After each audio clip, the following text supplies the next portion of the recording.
प्राचीन भूमि सदियों से वीरता, ज्ञान और तपस्या की जन्मभूमि रही है। हिमालय की तराई में बने आश्रमों से लेकर नदियों के किनारे बसे गुरुकुलों तक हर ओर ज्ञान और संस्कृति का दीपक जलता था। इन्हीं गुरुकुलों में एक प्रसिद्ध आश्रम था, जहां आचार्य वरुण देव अपने शिष्यों को केवल शास्त्र और शस्त्र की शिक्षा ही नहीं देते थे, बल्कि जीवन जीने का सही मार्ग भी दिखाते थे। उसी गुरुकुल में एक बालक आया। उसका नाम था अभिनव। अभिनव का शरीर कमजोर था, चेहरा सरल और मासूम। वह जब अन्य विद्यार्थियों के साथ अभ्यास करता तो अक्सर पीछे रह जाता। धनुष की डोरी खींचने में उसके हाथ कांपते, कुश्ती के दांव पेच में वह धराशायी हो जाता। उसकी चाल धीमी और आत्मविश्वास डगमगाता रहता।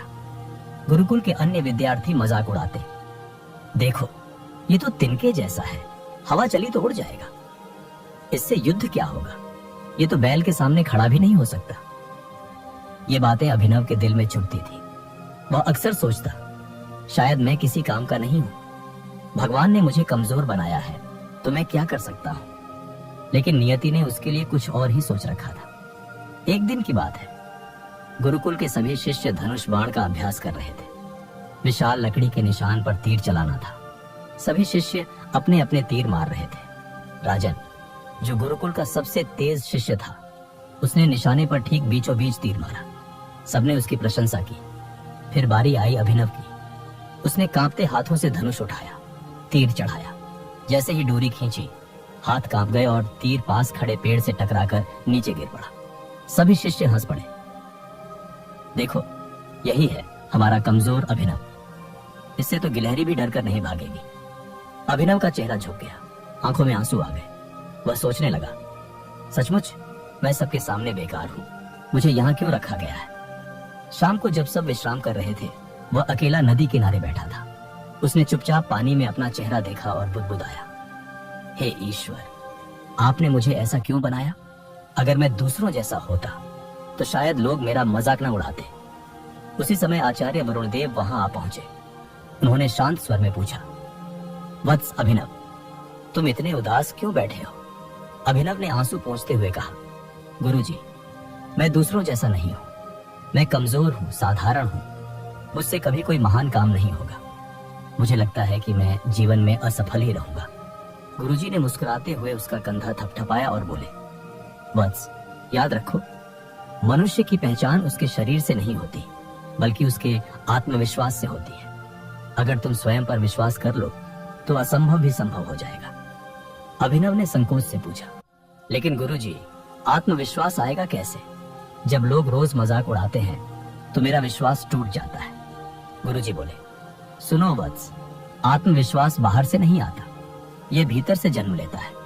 जब तुम स्वयं से कहोगे मैं कर सकता हूं, तभी दुनिया भी कहेगी तुम कर सकते हो। गुरुजी ने उसे एक बीज दिया और कहा, इसे रोप दो और हर दिन इसे देखकर याद रखना। जैसे यह छोटा बीज एक दिन विशाल वृक्ष बनेगा, वैसे ही तुम्हारा आत्मविश्वास भी समय के साथ बढ़ेगा। ये वचन अभिनव के दिल में उतर गए। कुछ दिनों बाद राजा का दूत गुरुकुल पहुंचा। राजा ने घोषणा की थी कि जो भी शिष्य आश्रम के सामने रखे गए विशाल पत्थर के शिलाखंड को हिला देगा, उसे राजसभा में विशेष स्थान मिलेगा। सभी शिष्य उत्साहित हो उठे। पहले राजन आगे बढ़ा। उसने पूरी ताकत लगाई, पर पत्थर जरा भी न हिला। फिर एक एक कर सभी ने प्रयास किया, कोई सफल न हुआ।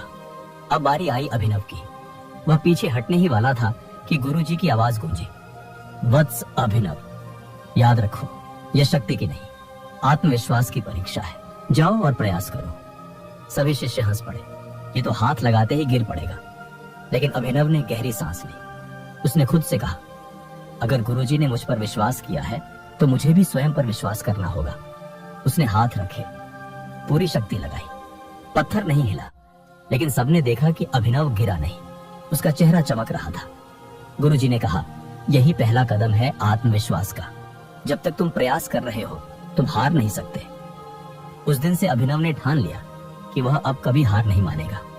वह सूर्योदय से पहले उठकर अभ्यास करता, धनुष बाण का रोज अभ्यास करता, शरीर को मजबूत करने के लिए लकड़ी के गट्ठर उठाता। हर रात ध्यान लगाकर खुद से कहता, मैं कर सकता। शुरुआत में वह थक जाता, गिर पड़ता, लेकिन धीरे धीरे उसका मनोबल बढ़ने लगा। एक बार जब वह दौड़ लगा रहा था तो गिर पड़ा। शिष्यों ने कहा, देखा, यह तो कभी सफल नहीं होगा। लेकिन अभिनव उठ खड़ा हुआ और बोला, हाँ, मैं गिरा हूं, लेकिन हार नहीं मानी। ये वाक्य सुनकर सभी हैरान रह गए। अब उनमें से कुछ शिष्य भी प्रेरित होने लगे। गुरुजी अक्सर कहते, अभिनव, तुम्हारा शरीर शायद अभी कमजोर हो, लेकिन तुम्हारा आत्मविश्वास अब पर्वत से भी ऊंचा हो रहा है। कुछ वर्षों बाद पड़ोसी राज्य ने आक्रमण कर दिया। राजा ने घोषणा की, गुरुकुल के श्रेष्ठ शिष्य भी युद्ध में भाग लेंगे। सभी शिष्य युद्ध भूमि पहुंचे, लेकिन सामने एक भयानक समस्या खड़ी हो गई। दुश्मनों ने युद्ध के रास्ते में एक विशाल हाथी छोड़ दिया था। वह गरजता, सूंड लहराता और मार्ग रोक देता। कोई योद्धा उसके सामने जाने की हिम्मत नहीं कर पा रहा था। सभी डर गए। राजन ने कहा, यह तो असंभव है, इसे रोकना मौत को गले लगाने जैसा है। तभी गुरुजी की आवाज आई, जिसके पास आत्मविश्वास है वही आगे बढ़े। सबकी निगाहें अभिनव पर टिक गई। अभिनव के मन में क्षण भर डर आया, लेकिन उसने याद किया, गुरुजी ने कहा था, आत्मविश्वास सबसे बड़ी शक्ति है। उसने भाला उठाया और आगे बढ़ा। सब लोग सांस रोककर देख रहे थे। हाथी ने गर्जना की और उसकी ओर दौड़ा, लेकिन अभिनव शांत रहा।